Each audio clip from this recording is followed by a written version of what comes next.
All right, team, so one of my favorite movements for your hamstrings and glutes is the staggered stance stiff leg deadlift, or staggered stance Romanian deadlift, or staggered stance RDL. Cool.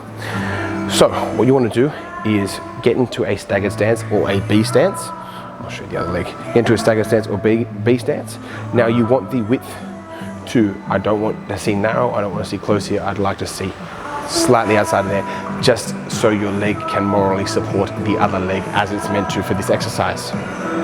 So, shoulders just shy of shoulder width apart, normal deadlift stance almost. We're going to come down, we are going to allow the hips to stack on top of the knees and come up.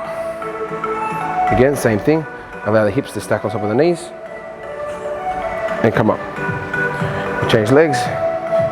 Same thing, hips are going to stack on top of the knees. And up. Notice there's not much weight in here. This guy is just for moral support. This leg is just for moral support. I think it's about an 80-20. So 80% of your weight on the front leg and 20% on the back leg. But again, that support really allows us to increase the amount of weight that we use and again, create stability throughout the entire movement. Now, one key consideration is not hyperextending the low back. You will see that I'm not doing this with my low back. I am keeping a neutral spine throughout the whole movement and coming down and allowing that. I'll change sides, it makes it a bit easier for you guys to see. So we want the hips stacked on top and I'm keeping a neutral spine and up we go. Neutral spine, up we go. Instead of that. Sorry, I kind of cooked that one. So we're here, super hyperextended.